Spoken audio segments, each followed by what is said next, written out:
सत साहिब। परम पिता परमात्मा कबीर जी की असीम कृपा से बच्चों,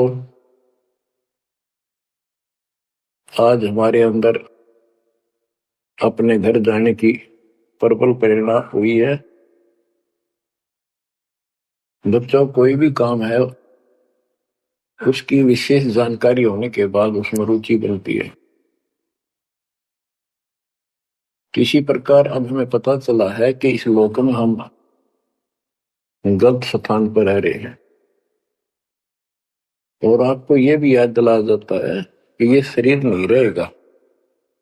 जिस परिवार को देखकर हम खूब खुश हैं और होना भी चाहिए, पर ये साथ कितने दिन का है यो तक भी ध्यान देते नहीं। इसके ध्यान ना देने से हम जन्म और मरण के इस महान कष्ट को भोग रहे हैं, इस महान कष्ट को झेल रहे हैं। अभी तक कोई इस तरह सच्चाई कहने वाला नहीं था। जैसे कोई यूं कह देता ना कि भाई ऐसे ऐसे हो सकता है, मृत्यु हो जाएगी, तो यूं कहा करते भाई, तो भाई ये बात ना बोला मृत्यु हो जाएगी, अच्छी बात बता। यानी यूं कहना बुरी बात मानने थे कि मुंह ना कह मौत भी हो जाएगी, कभी संसार भी छोड़ना पड़ेगा। यानी इस सच्चाई को अवॉइड करने की चेष्टा करते थे। तो बच्चों, कबूतर क्या करता है, जब बिल्ली निकट आ जाती है वो डर जाता है, उड़ने की बजाय आंखें बंद कर लेता है और सोच लेता है खतरा टल गया, तो वो उसकी गर्दन मरोड़ के खा जाती है। अब आंखें बंद करें काम नहीं चलेगा, ये तो खोलनी पड़ेगी, हिम्मत करनी पड़ेगी, यहां से उड़ना पड़ेगा, काल से बचना पड़ेगा। पहले जैसे 12 कबीर पंथ चले हैं, उससे पहले ये हिंदू धर्म, उसके बाद ये यहूदी धर्म, ईसाई धर्म, फिर मुसलमान धर्म, जैन धर्म, और ये 12 पंथ, इनमें ज्ञान तो बताया जाता था कि भक्ति कर लो, नहीं तो 84 लाख योनियों में जाना पड़ेगा, पशु पक्षी बनना पड़ेगा। और आत्मा डरती भी थी, भक्ति के लिए प्रेरित भी होती थी, लेकिन वो भक्ति शास्त्र विरुद्ध थी, शास्त्र में प्रमाणित नहीं थी, और वो ज्ञान भी शास्त्र प्रमाणित नहीं था। श्रीमद् भगवत गीता अध्याय 16 श्लोक 23 में स्पष्ट किया है कि शास्त्र विधि को त्याग कर जो अपनी मर्जी से मनमाना आचरण करते हैं अपनी इच्छा से, उनको न सुख होता है, न कोई सिद्धि प्राप्त होती है, और न ही उनकी गति होती है। या तो ये कहो कि गीता गलत और ये झूठे गुरु सच्चे, इनमें से एक को रिजेक्ट करना पड़ेगा। लेकिन गीता को कोई रिजेक्ट कर नहीं सकेगा, आखिर में इन झूठे गुरुओं को त्यागना पड़ेगा। बच्चों, परमात्मा के पाने के लिए, उस सुख को प्राप्त करने के लिए कितने कितने कष्ट झेले हैं महापुरुषों ने, हमने भी उठाए। हम ऋषि बने, ऋषि बनकर कठिन साधनाएं की, जैसा लोक वेद दंत कथाएं सुना करते थे, उसके आधार पर सिद्धियां आ गई, सिद्धियां दिखा कर प्रसिद्धि होगी, उस प्रसिद्धि के ऊपर हम प्रसिद्ध हो गए और खूब महर्षि प्रसिद्ध हो गए। अब पता चला वो प्रसिद्धि कैसी थी, जैसे आपको राबिया का प्रमाण बताया, 4 साल की ठीक साधना से ऐसे ऐसे चमत्कार भी हो गए, मक्का उठ के आ गया, लेकिन भविष्य जीरो हो गया उसका, सिर भी काट दिया, इतनी प्रेरित थी भगवान के प्रति, लेकिन नथिंग, कुछ नहीं हुआ। काम तो अब बनेगा जब बनवाया जाता है। गरीब ये जीवन सफल है, जब लग राम रटंत, देखोरी को जाने दे, भरम पड़े हैं पंथ। इस मनुष्य जीवन की सफलता उसी की है जो परमात्मा का भजन करते हैं, अन्यथा इसका कोई यूज नहीं। पशु पक्षी का भी ऐसा ही जीवन है, ऐसे ही कर्म वो करते हैं, खाना पीना, टट्टी जाना, बच्चे उत्पन्न करना, बच्चों के लिए फिर सारा दिन भटक के उनका पोषण करना, फिर मर जाना। ये कोई जीवन है? इस ज्ञान से आपके अंदर जो गलत प्रेरणा भरी हुई है वो काल द्वारा भरी गई है, बहुत प्रबल है, वो सामान्य नहीं है। अब जैसे किसी को बुखार हो जाता है तो उसके बस की बात नहीं वो नॉर्मल हो जा, तो उसके लिए औषधि की आवश्यकता पड़ती है, और जब नॉर्मल हो जाएगा फिर सारे काम ठीक करेगा।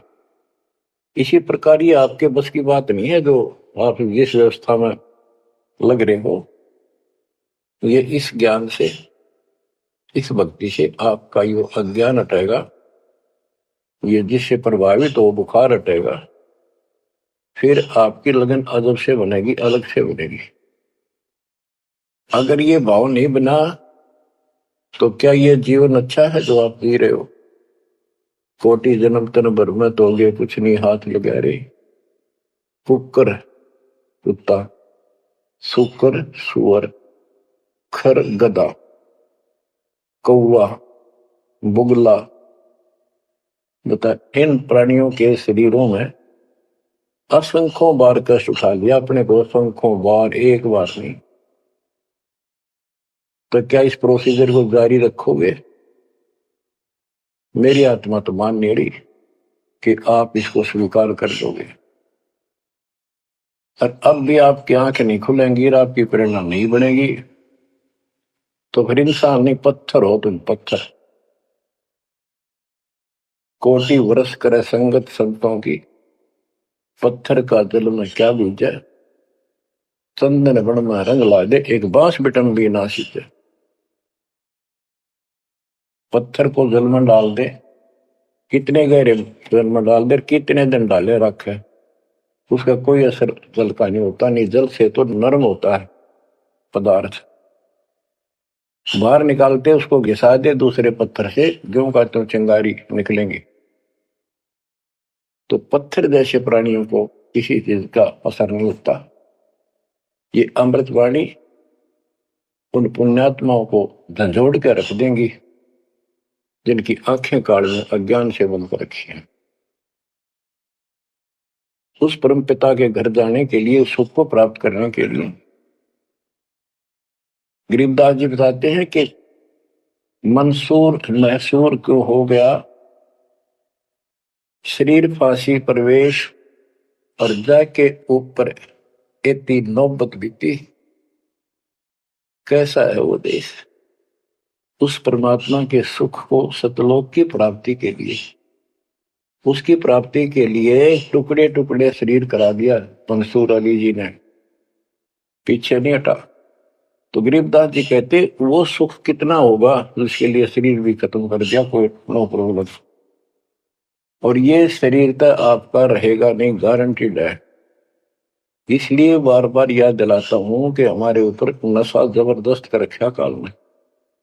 ये आपके बस की बात नहीं, ये तो ये एंटीबायोटिक आपको प्रेरित रखेंगे। आप भक्ति भी करोगे, बुराइयों से बचोगे, और अपने घर जाने की प्रबल इच्छा बनेगी। जहां आशा ता बासा होई, मन कर वचन सुमरिय सोई। गिरिव नरसिंह रूप सतगुरु धरा, प्रहलाद भगत के काज, हिरणाकुश को ले गया, ज्यों तीतर को बाज। परमात्मा कबीर जी ने ही नरसिंह रूप धारण किया। ये सारा श्रेय अभी तक श्री विष्णु जी उर्फ श्री कृष्ण जी को दिया जा रहा था। जो भी है परमात्मा चाहते हैं कि किसी तरह इनकी भक्ति में आस्था बनी रहे, ये किसी को मानकर भक्ति कर रहे करते रहो, उससे मिलना कुछ नहीं, पर पिछले संस्कार से मालिक उनकी मदद स्वयं करते हैं। गरीब नामा का देवल फेरा मुई जवाई गाय, पीड़ा मिट्टी संत की छान छवाई आए। कबीर साहब कहते हैं, दो दिन मेरी शरण है, ताका हूं मैं दास, दास में नौकर गुलाम, और गेल गेल ला गया करूं जब तक धरती आकाश। अब नामदेव जी इतने संस्कारी थे, परमात्मा कबीर जी कहीं भी आश्रम बना के कुछ समय के लिए रह जाते हैं, एक गुरु की भूमिका करते हैं, अपने बच्चों को वहां आसपास के क्षेत्र के बच्चों को ज्ञान सुनाते हैं। कोयल के बच्चे उस ज्ञान को सुनकर, आवाज को सुनकर परमात्मा की तरफ खिंचे आते हैं, कौवे वाले रह जाते हैं। तो उस समय रंका और बंका दोनों पति पत्नी थे। एक उनकी बेटी थी वंका। नामदेव भी उसी समय परमात्मा कबीर जी के शिष्य हुए थे, जब वो वासनपुर में लीला कर रहे थे। हम ज्ञान सुन लेते हैं, सारी बात करते हैं, पर अपनी जो पूर्व प्रेरणा है, पिछले जन्म के संस्कारों से भी हम बाज नहीं आते। अब नामदेव जी जा रहे थे, एक मंदिर में आरती हुई थी, ब्राह्मण लोग आरती कर रहे थे, और उसके ऐसी धूम चढ़ी कि वो भी मंदिर में पहुंच गया। हाथ में जूते निकाल लिए अपने, जैसे ये बजाते हैं ताल, उस तरह बजाने लग गया। घंटी बजाते हैं और बजाता बजाता आरती में मगन होकर उनके ब्राह्मणों के बीच में पहुंच गया, यानी पत्थर की मूर्ति के सामने पहुंचना चाहा। पंडितों ने पकड़ कर उसको मंदिर के पीछे फेंक दिया कि यह शूद्र छोटी जाति का समेत दूसरों आ गया, हमारा धर्म भ्रष्ट कर दिया, हमारे भगवान को इसने रुष्ट कर दिया। वो तो फिर भी पड़ा पड़ा मन की आरती कर रहा था, लो लगी थी दाता में। तो परमात्मा उस मंदिर का मुंह नामदेव की तरफ कर दिया, और पंडित पिछली साइड में खड़े घंटी बजा रहे थे। आश्चर्यचकित हुए। तो एक दिन नामदेव रंका बंका के घर गया, तो उस दिन वंका लड़की, रंका और वंका जंगल में लकड़ियां लेने गए हुए थे, पीछे और लड़की अकेली थी। वह कोई पट्टी तैयार करे थी, जैसे किसी के चोट लग जाया करे, हल्दी वगैरह लगा कर। नामदेव बोला, बहन किसको क्या हो गया, किसको चोट लगी, किसके लिए पट्टी बना रही हो? वंका बोली, रे नामदेव तो गुरु जी ने ज्यादा दुखी ना करा कर, तो भाई मर्यादा में नहीं रहता। वहां के जरूरत थी तेरे को जाने जिस मंदिर में, अपना मंदिर में जाना भगवान ने अलाउड थोड़ा कर रखा है, मानता नहीं तो तेरे लिए, तेरी इज्जत रखने के लिए गुरु जी तेरे मंदिर फेर गए थे, हाथा चोट लगी भाई, उनका पट्टी बांधे। नामदेव गया, देखा तो सचमुच गुरु जी के हाथों में चोट लगी हुई है, और वंका ने पट्टी बांधी। तो बच्चों, हम भक्ति भी करते हैं, पर अपने संस्कार फिर भी कोई न कोई अड़ाए रखते हैं, ये परमात्मा को परेशान करते हैं। अब आ गया है कति पीक टाइम, अब ये बात नहीं चलेगी। पहले तो चलो को रह गए, कोई बात ना, पैर पकड़ लिए भगवान ने, अब क्या फिसल गया पैर, तो पता नहीं कहां पड़ोगे जाकर। ऐसा अजब गजब का ज्ञान दे दिया, ऐसा समाधान आपको दे दिया, और ऐसे समय में मानो श्री मालिक ने। तो आंखें खोल लो। गिरिव दूधा धारी शब्द है, पान फूल फल खाई, घट में नाम न संचय, ये बंधे जमपुर जाई।